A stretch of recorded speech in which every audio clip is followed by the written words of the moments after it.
I'm originally from Essex and it's my second year being on the Kippley team. And I'm Joe, I'm 26, I'm from the island of Malta, and it's my first year on the Kippley team. So to start off today's session, we're going to be showing a short video that will introduce our theme. Inclusion means respecting and appreciating every member of the community, regardless of their abilities, disabilities, or healthcare needs. Let's not mix integration with inclusion. Integration is when the minority group, who is singled out, is within a group but still secluded. Inclusion is when the minority is merged with everyone and everyone has an equal voice. Equality or equity. While equality means that everyone is equal, such as a male and female paid the same, without discrimination, equity strives for fairness.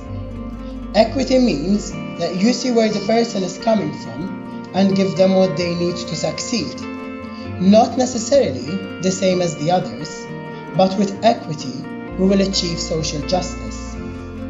Our founder, St. John Baptiste de La Salle, dedicated most of his life to educating the children of the poor, which were secluded to the outside of the city in the 17th century France, and not included or valued in any way.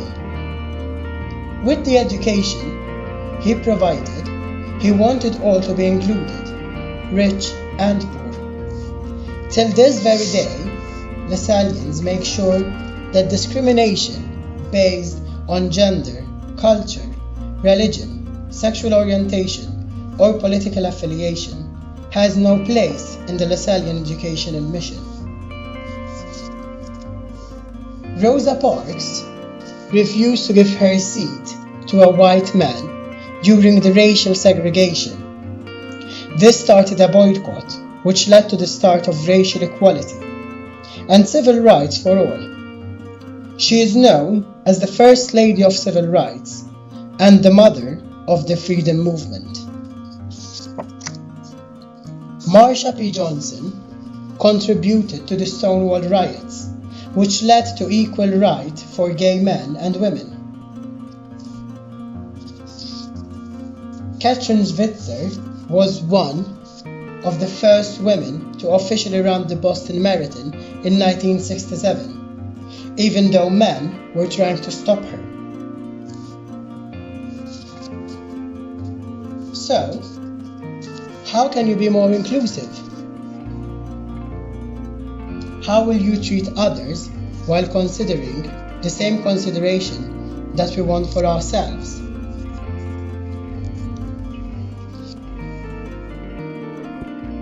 How will you be seeking out and actively connecting with them?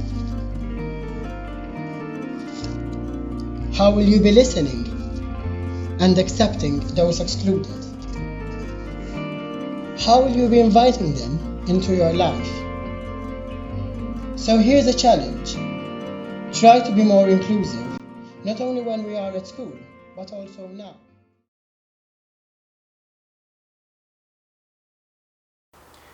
As you have seen, we're going to be sharing with you one of the La Salle's core principles, that of inclusive community. Yeah, and even though we've come a long way in technology, communication and industry, exclusion and discrimination are still very present in our world.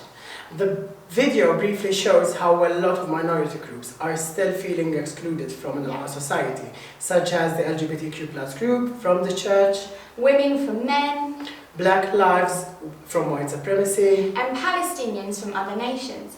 And this is why the core principle is so relevant, not just for Lasallians, but for everybody. But it's already been a lot of time of us chatting, so I think it's time to listen to someone new. The LGBTQ+ community, which encompasses gay, lesbians, transgender, pansexuals, amongst others. In the Catechism of the Catholic Church, it states homosexual acts are intrinsically disordered. Personally, these words are very strong, and as this feeling has unfortunately in some cases led people and pushed people away from the church.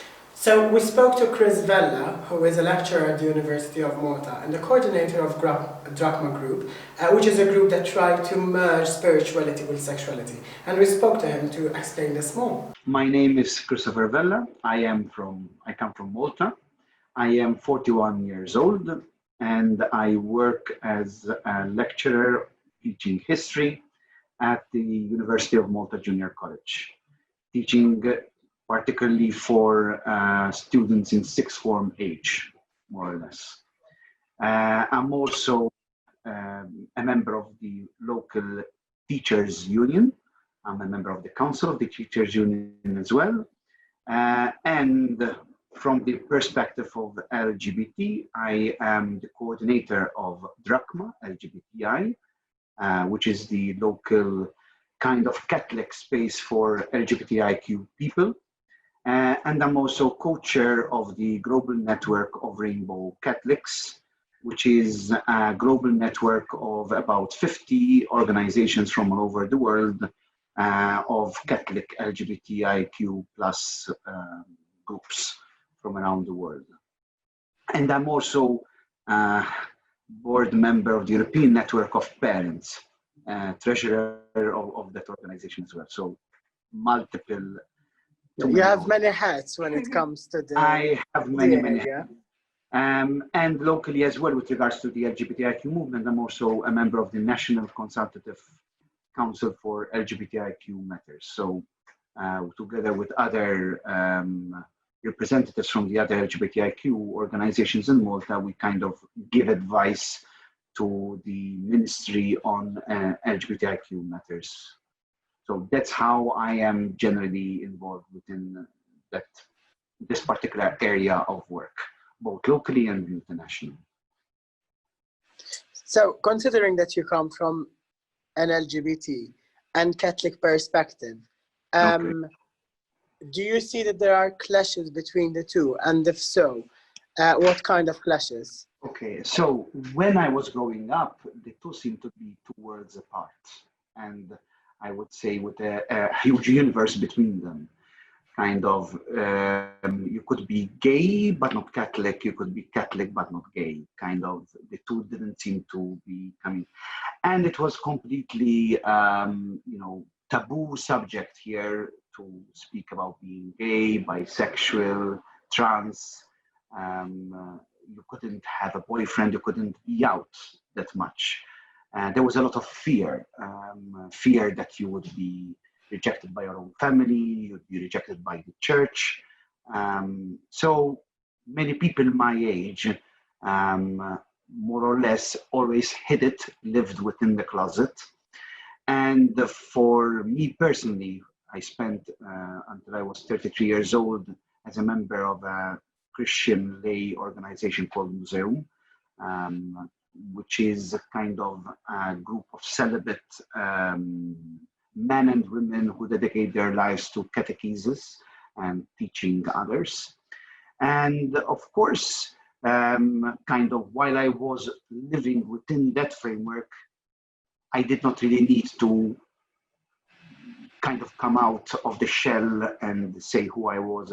But of course, it was a very big thing within, as I had to go through a huge internal struggle, which I assume many other people my age and even younger would have passed, especially afraid of coming out even to friends within the community, even to spiritual directors, because there was always this fear that you would be ostracized or rejected.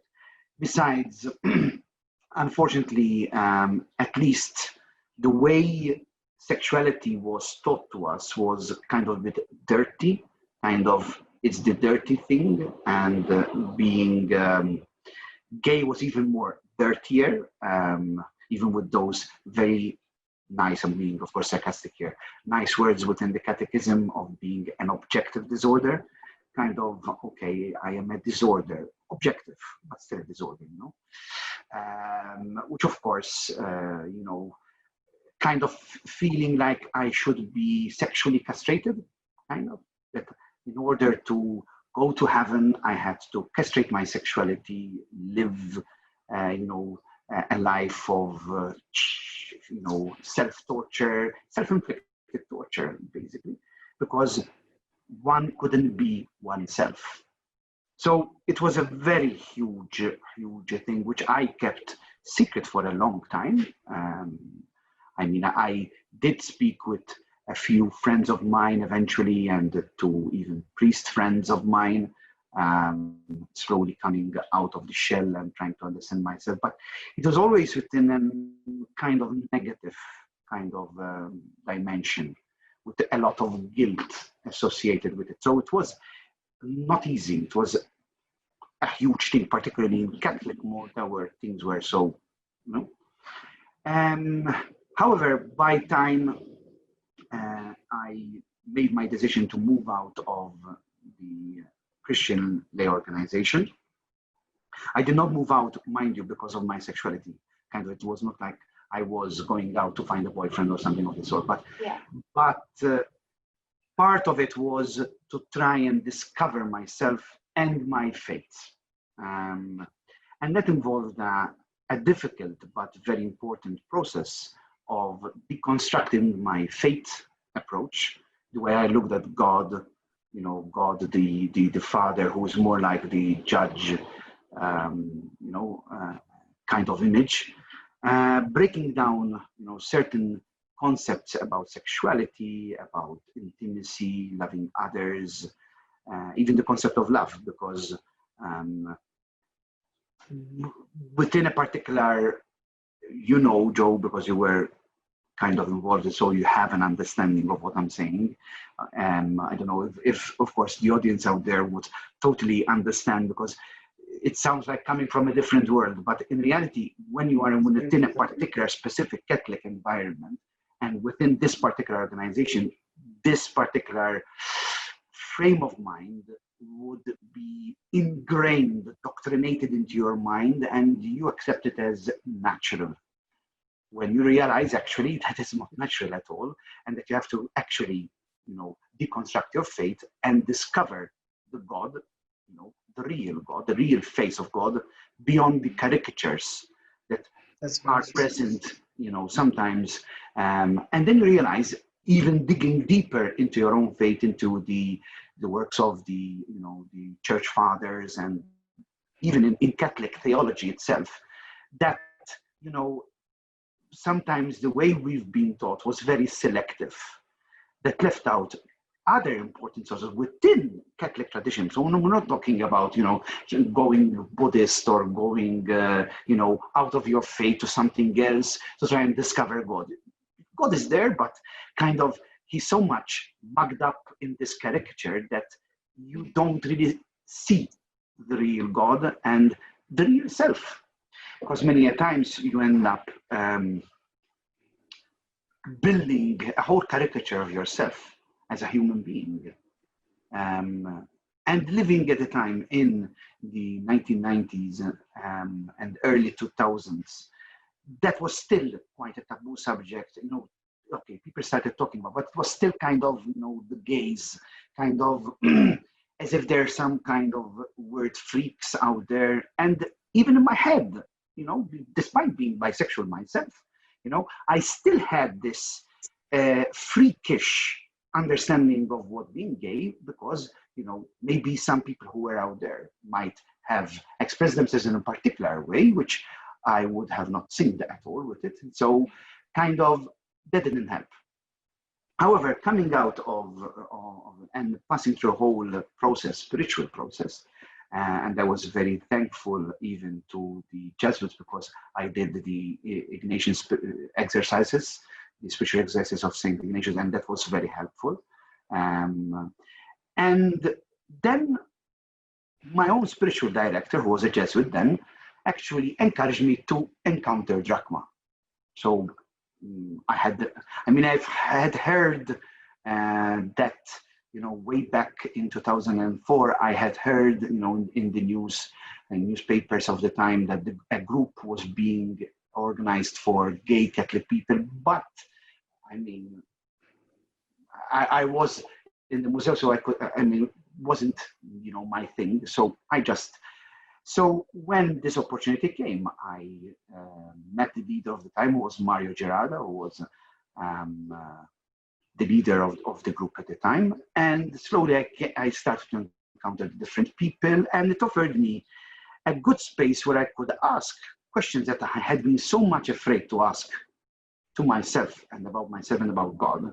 And I found people who could understand me and who could also walk with me in my journey. So it was, the group also offered me this safe space.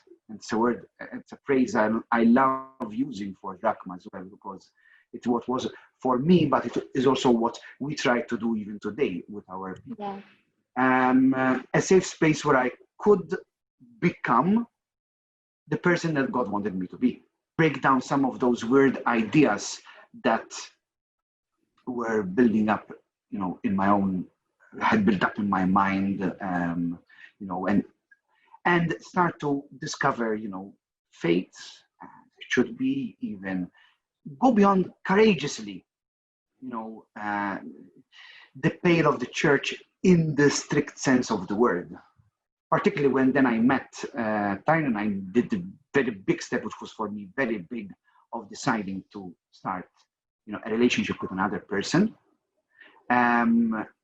which was for me a very big thing, given that within church understandings, being gay meant you have to be a castrated person, basically celibate, and live friendships very vaguely. They're okay with saying, heterosexual people, you find a person of the opposite sex, you love the person, you marry, you have children, you can find, but gay people, no, just close yourself in a nice little box, and you can go to heaven that way. Kind of, I can go to heaven by not being myself, which is very strange and very contradictory in itself. How can I, you tell me that I cannot be myself, and that's the only way God loves me.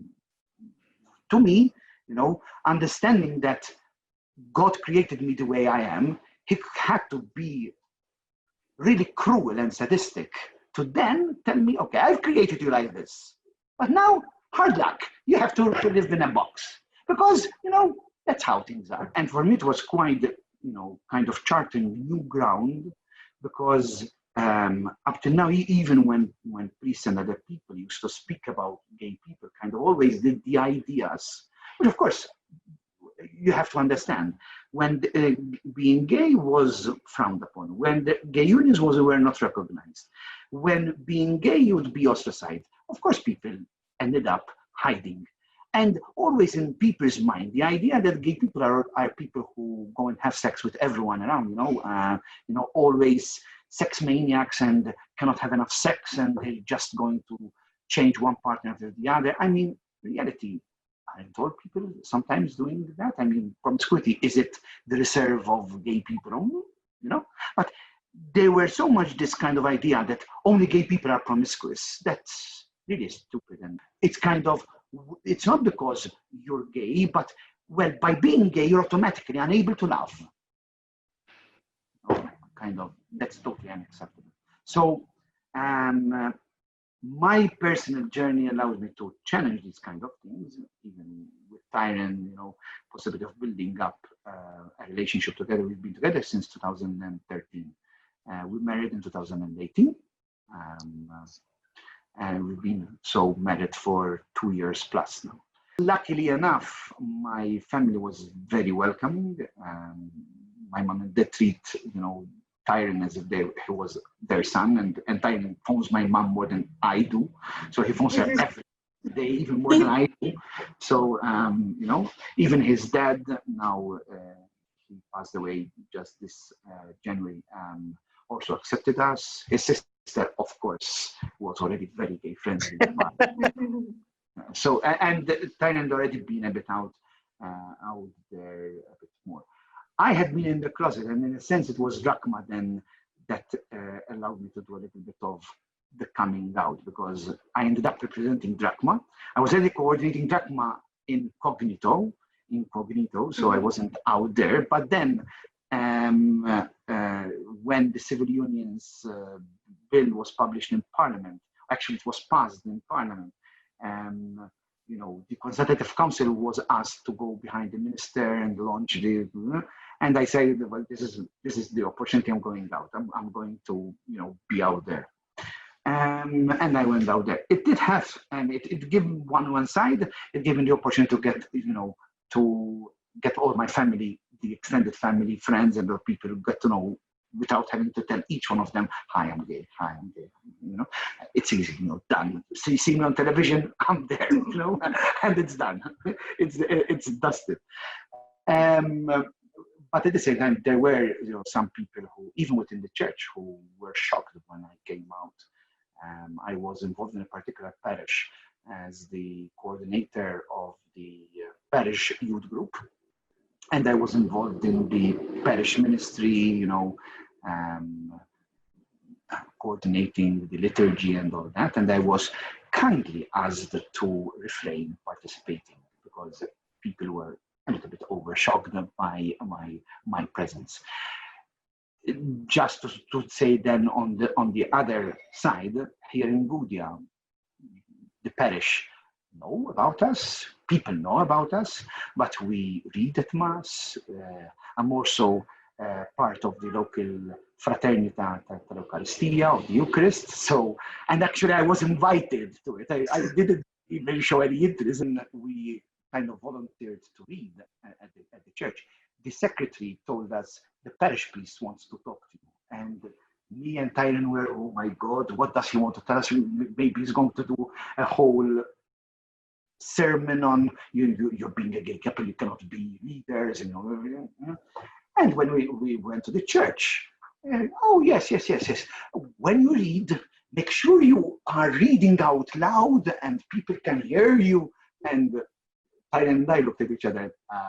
This is very different from what we expected. We didn't expect, just explanation of the protocol of doing reading in a church. We expected something else. Luckily, it wasn't even an issue for the parish priest. It wasn't even an issue. So just to tell you that, there are two sides of the coin, even in the local church. As Drachma, we have very good rapport with the local bishops. The church and the gay issue have improved. Doesn't mean that there aren't groups that are arch conservative, that are against the gay issue. There are families that are homophobic and transphobic. So yes, those realities also exist. But there are also positive situations like the anecdotes I mentioned that show that people are welcoming as well. And it depends, I think, on the way you present yourself. As long as you present yourself as being a serious person who takes seriously your faith as well as your sexuality, in a responsible way and all that, people, don't really bother if you're with a man or with a woman, So that's been my experience. Thank you very much. Thank you. What's your hope? Have you got any hopes and dreams for Drachma? From your background, it just seems a beautiful way that you've combined your faith and your sexuality. What's your hope? What's for the future? How can people support your work that you do? Even on an international level, it doesn't make sense because... well, on a local level, I think that the Drachma continues well after, my terms come to an end. Because I believe, everyone has a period of time that serves within a community, but then one needs to always be ready to, give up the baton to someone else. So, of course, I'm hoping that after I leave, there will, the work will continue just as much as, I've continued the work. Keep up that safe space, so that people, because I'm sure that there are genuine people who feel that faith is important. We are living in a very rapidly changing world where secularization is much, and for many people, even many young LGBT people, apart from LGBT, even many young people in general, faith is becoming less meaningful. So I'm really hoping, first of all, that there will be people who still find faith meaningful, and that the LGBT people then find faith meaningful, and hopefully Drachma can continue to offer them that space as well. I am hopeful because we do have people, young people within our group, who are also trying to create a safe space for younger people. As a, my generation is getting older, you need younger people to take care, of younger people too. So we're hoping that that can happen as well, and keep Drachma young, and to keep Drachma, of course, significant to the reality of the LGBT people in Malta. Internationally, of course, I'm into my second term with the Global Network. I've been involved since 2015, ever since GNRC started, actually. I'm a founding member of GNRC. I was part of the steering committee and part of the first two boards of GNRC, and co-chair since 2017. And of course, we're still trying to, get this, build it up internally and make it more, kind of expanding its own capacity building, to be a voice for Catholic LGBT people, for their families, and to show that within the Catholic Church, there is an LGBT space, and these people are not against the church, but want to feel part of the church and want to help the church become further enriched, because it's only by appreciating the diversity, the rich diversity of the church, and even realize that even within the church resources itself, within its own theology, there exists already the grounds to widen one's understanding of sexuality, one's understanding even of gay relationships, even the sacramentality of gay relationships, which was partly recognized even in the 2014 Synod, that recognized that gay people can live quite heroic, lives of self-sacrifice within a gay relationship. So yeah, I'm hoping that at least in my lifetime, that can be more recognized. Whether or not we will have a re-understanding even of the sacrament of marriage, let's not go there. That's too complicated an issue. I personally believe that, yes, that could be something that, there is already a theological current moving in that direction, and even within GNRC, we have some of the best theologians in LGBT fields that are collaborating on this area as well. So yes, we really hope that we can, even see more hope in the direction, particularly even for our transgender brothers and sisters, because the gender issue is still a big stumbling block for the church. I mean, that kind of obsessive in a sense, but maybe I'm not being too Christian here, but that overemphasis on the biological sex rather than the gender identity, which modern science is showing is the way we should look at gender, is problematic. I understand that, of course, the church's beliefs are built on natural law and the understanding of male and female were created and all that. But really and truly, if we really understand that even God is not a male or female in reality, I mean, just look even at the teachings of Pope John Paul I, then I think there is greater hope even there for a wider understanding of things. So that's my hope. Chris, I have one last question. People who are not within the LGBTIQ community, how can they contribute to assisting like LGBT people in their faith journey? Well, there are what we call allies, meaning that people who are not LGBTIQ+ can still be allies of the movement. I mean, of gay people, of LGBTIQ people, just by being their friends. just by accompanying them, by being respectful, by appreciating the beauty that lies within those persons, their relationships, and not considering, even their struggles as trivial or unimportant or, something contested, but really walk with people. I think that can be a very, very important contribution in this respect, because that's what we need, The more even young people, I've seen it even with young people here in Malta that, there's less homophobia and transphobia among young people. There are, of course, pockets, there's always, that's as much as there are racists around and all that. There are racists even within the LGBTIQ movement, so let's not go too far. But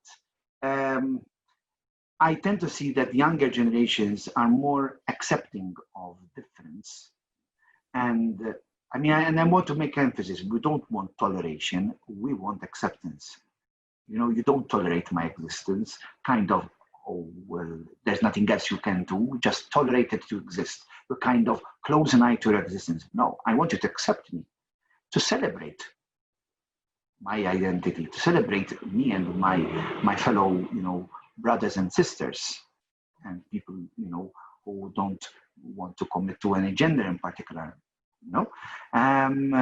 and celebrate that, and walk with us, and be there with us. But also not just for LGBTIQ people, because for me, this is also very important. There are also many minorities, many people of difference, of all kinds of difference.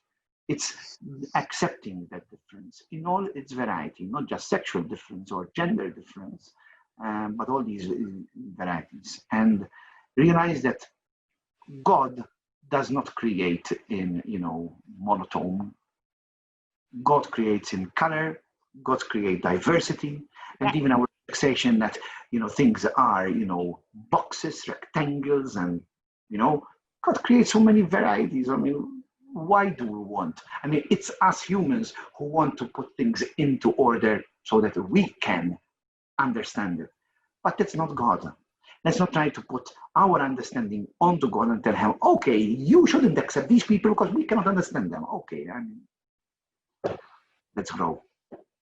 And I know for me, what really stood out to me was Chris Vella, when he was talking about having that space for people to talk and to actually, the importance of a safe space, to allow your sexuality and your spirituality to be one. But that's, only going to happen if there are those spaces, if there's Drachma and the Rainbow Catholic movement, which is an international movement. It really, really stood out to me. I don't know what you thought about as well, Joe. Chris talking really made me realise how dialogue is important. You guys, you're the youth. You need to be that generation at that forefront, making that change, and do what we can in any capacity: social media, blogging, protesting, signing petitions, to stand up and to make a change.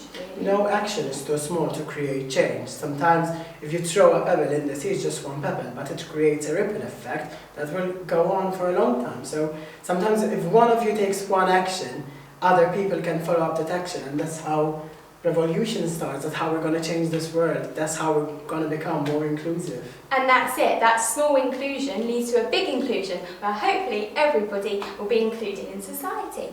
Exactly. And we'd just like to say a massive thank you to our guests. And as we reach the end of this session, hopefully you have become more aware that it is not a case of them and us, but it's a case of we as a global community, we as brothers and sisters, we as one human family.